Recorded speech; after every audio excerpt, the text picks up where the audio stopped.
RCB தோக்கறதுக்கு முழு காரணமே நம்ம சின்னசாமி ஸ்டேடியம் தான். அந்த ஸ்டேடியத்தில் மட்டும் தொடர்ந்து 3 மேட்சாக தோற்றுருக்குறாங்க. இதில் மழை வேறு இடையில ஏண்டா இவங்க படுத்துகிற பாடு பத்தாதுன்னு கடவுளே நீ படுத்துகிற பாடு இன்னும் அதிகமாக இருக்குதுப்பா. கண்டிப்பாக இந்த வருஷம் அவங்க குருசாமி தான், அது கன்ஃபார்ம் எல்லாத்துக்கும் தெரிஞ்சு போச்சு. ஏன்னா அந்த மாதிரி தான் விளையாண்டுட்டு வராங்க.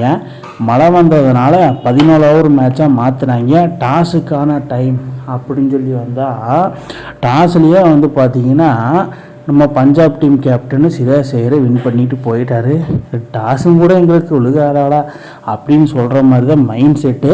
சரி இருந்தாலும் என்ன தான் நடக்குது, 14 ஓவர் தானே, 14 ஓவருக்கு ஒரு 140 ரன் அடித்தாங்கன்னா பஞ்சாப்பை பஞ்சாக ஆக்கி விட்டுறலாம் அப்படின்னு சொல்லி ராஜத் பட்டிதார் நினைக்க, என்னது எங்களை நீங்கள் செய்கிறீங்களா, உங்களை நாங்கள் செய்கிறோம் அப்படின்னு சொல்லி வாங்க பேட்டிங்கை வாங்க அப்படின்னு சொல்லிட்டு கிளம்ப ஃபஸ்ட் பேட்டிங்கை தொடங்கினா ஆர்சிபி ஸ்டார்டிங்கில் நம்ம உப்பு என்று அழைக்கப்படுகின்ற சால்ட்டு மண்ணை கவிட்டு கிளம்பிட்டாரு. யாரா நீ எங்கடா இருந்த ஒரு மேட்ச் என்னடா அந்த மாதிரி அடிக்கிற, ஒரு மேட்ச் என்னடானா அவுட் ஆகிட்டு பெவிலியன் திரும்பிடுற. ஏன்னா இப்போ சின்னசாமி ஸ்டேடியம் ஃபுல்லாமே பார்த்திங்கன்னா பவுலிங் ட்ராக்காக மாறிடுச்சு. ஹர்ஷ்தீப் சிங் வேறு மாதிரி பவுல் பண்ணிட்டாரு. ஃபஸ்ட்டு ஒரு 2-3 பால்லே தெரியும் ஃபுல் சால்ட்டு இன்றைக்கி தூக்கிடுவாருன்னு. 10வது ஹர்ஷ்தீப் சிங் விராட் கோலியும் தூக்கி, அதுக்கப்புறம் சேவியர் பேர்லெட்டு ஆஸ்திரேலியாவில் பிரிஸ்பன் டீமுக்காக ஆடிட்டு இருந்தார் பிபிஎல்ல, அவரையும் கூப்பிட்டு அவரும் ஒரு விக்கெட்டு. என்னடா வரவும் போகிறோன்னெல்லாம் விக்கெட்டு எடுத்துகிட்டே இருக்கிற இல்லை. என்ன அல்டிமேட்டான ஒரு விஷயம் என்னென்னா படிகளை இறக்கவே இல்லை. அதுதான் எல்லாத்துக்குமே ஷாக்கிங் சர்ப்ரைஸு. கண்டிப்பாக படிகளை இறங்கியிருந்தால் ஒரு காட்டியிருப்பார். ஆனால் அவரை எடுக்காது பெரிய ஒரு ஏமாற்றத்தை அழைக்குது ஆர்சிபி ஃபேன்ஸ் மத்தியில். அதுக்கப்புறமா வரவும் போகிறவங்களாம் விக்கெட் எடுக்கிறான். மார்க்கே ஜான்சன் போன மேட்சே ஃபார்மில் இருந்தாப்புல, இந்த மேட்ச்சில் அதுக்கு மேலே ஃபார்மில் விக்கெட் எடுக்க. 10வது கர்பிட் பேரர் வேறு, அவனோட ஸ்பின்னில் மறுபடியும் அவரும் விக்கெட் எடுக்க. ஸ்பின்னும் ஸ்பீடு எல்லாத்துலேயுமே ஆர்சிபிக்கு விக்கெட்டு. இதில் என்ன ஆர்சிபி 43 ரன்னுக்கு 7 விக்கெட் போயிருந்தது. எல்லாத்தோட வேண்டுகோள் என்னென்னா தயவு செஞ்சு 49 கடந்துருங்களா அப்படின்னு சொன்ன மாதிரி தான் இருந்தது. ஏன்னா அந்த மாதிரி பவுலிங் போட்டிருந்தாங்க. போன மேட்ச்சில் வேறு மாதிரி பர்ஃபார்ம் பண்ணால் சகாலி இந்த மேட்ச்லேயும் ஒரு 2 விக்கெட் எடுத்துட்டாப்புல. எப்படியாவது அந்த 49 தாண்டிடுங்கடா, எங்களால் தாங்க முடியாதடா இவங்க பண்ணுற அட்டகாசத்துக்கு அப்படின்னு சொல்கிற மாதிரி தான். அதாவது சின்னசாமி ஸ்டேடியத்தில் ஆர்சிபி ஃபேன்ஸ் தம்பித்து போன தருணம் அப்படின்னு சொன்ன மாதிரி தான் இருந்தது அந்த மேட்சை பொறுத்தளவு. இப்போ கடைசியாக எப்படியும் ஒரு 60 கூட சுட்டிடுறாங்கன்னு பார்த்தா நம்ம டிம் டேவிட்டு புலவோலன்னு புழக்கிற டீம் அடித்த 50 ரன்னு தலைவன் இண்டிவிஜுவல் ஸ்கோர் பார்த்திங்கன்னா 50 ரன்னுக்கு மேலே போகுது. இவர் மட்டும் அடிக்கலைன்னா ஆர்சிபி அவ்வளோதான் நான் சொல்லுவேன். ஏன்னா ஒரு டீசெண்டான டார்கெட்டு கூட வந்திருக்காது. இவர் படங்காம்ஸ்டார் ஆர்சிபி பேட்ஸ்மேனான டிம் டேவிட்டு படங்காம்ஸ்டர் பஞ்சாப் பவுலரை போட்டு கடைசியாக விட்டு தட்டு கட்டு அடித்து ஒரு சொப்ப ஸ்கோரை டார்கெட்டாக வச்சாங்க. 14 ஓவருக்கு 95 ரன்னு தான் அடிக்கணும் பஞ்சாப் பொறுத்த மட்டும். இதில் ஆர்சிபியில் பர்ஃபார்மன்ஸ்னு பார்த்தீங்கன்னா 26 பாலுக்கு 50 ரன்னு டிம் டேவிட் மட்டும்தான் அடித்தாப்புல. அதுக்கப்புறம் மார்க்கோ ஜான்சன் அவனும் 2 விக்கெட்டு போட்டிருக்காப்புல.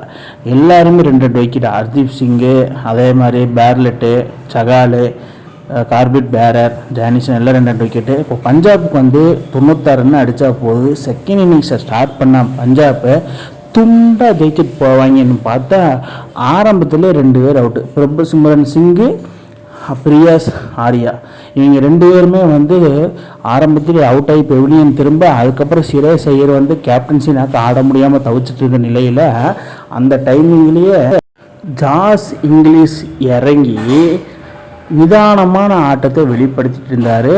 10வதுக்கு சிராஜ் ஐயரோட விக்கெட்டு எடுத்துட்டாங்க. எடுத்தப்புறம் அதுக்கப்புறம் சசாந்த் சிங் விக்கெட்டும் எடுத்துட்டாங்க பின்னாடியே. 2 பேரும் பெருந்தப்போ நெகில் வெதேரா அண்டு ஜாஸ் இங்கிலீஷ் 2 பேர் தரமான ஒரு பார்ட்னர்ஷிப்பை போட்டு நெகில் வெதேரா, அதாவது ஒரு இதில் பார்த்திங்கன்னா ரோஹித் சர்மா சொல்லியிருப்பார் நெகில் வெதேரா ஃபியூச்சர் சூப்பர் ஸ்டார் அப்படின்னு சொல்லியிருப்பார். அதுக்கேற்ற மாதிரி பஞ்சாபில் இந்த டைம் எடுத்தாங்க. அதாவது பஞ்சாபில் இனிமேல் வந்து எனக்கு வெளியிடாத அளவுக்கு தரமான சம்பவம் பண்ணுறாரு. ஒவ்வொரு மேட்ச் வந்து பார்த்திங்கன்னா அதாவது கம்ஃபர்டபுளாக பஞ்சாப் பின்னுற மாதிரி வந்து ஒரு நாக்கு ஆடுறாப்புல.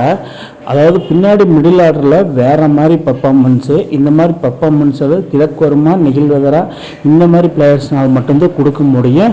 அதுக்கு பேர் போனவரும் நம்ம நிகில் வெதரான்னு சொல்லணும். ஏன்னா சுரேஷ் ரெய்னாவோட ஜெராக்ஸ் அப்படியே இருக்குது. இப்போ கடைசியாக வின்னிங் ஷாட்டை அடித்து முடித்து நிகில் வெதரா ஃபினிஷ் பண்ணி கொடுத்தா பஞ்சாப்புக்கு.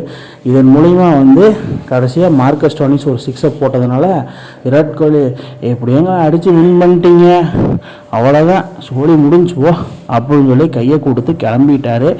Welcome back. அதே மாதிரி நாளைக்கு மேட்ச் இருக்குது ஆர்சிபிக்கு. அதில் என்ன நடக்குன்னு பொறுத்து தான் பார்க்கணும்.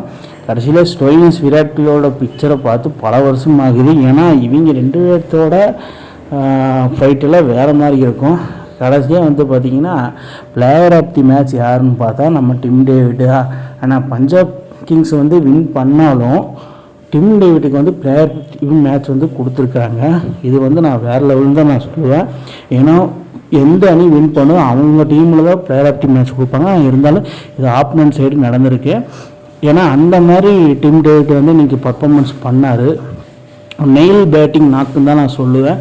டீமில் எல்லாருமே அவுட் ஆகி பெவிலியன் திரும்பும்போது டிம் டேவிட் மட்டும் தனியால் இருந்து ஆர்சிபிக்கு வேறு லெவலில் சப்போர்ட் பண்ணதுனால பிளேயர் ஆஃப் தி மேட்ச் வாங்கிட்டு போனாருன்னு நான் சொல்லுவேன்.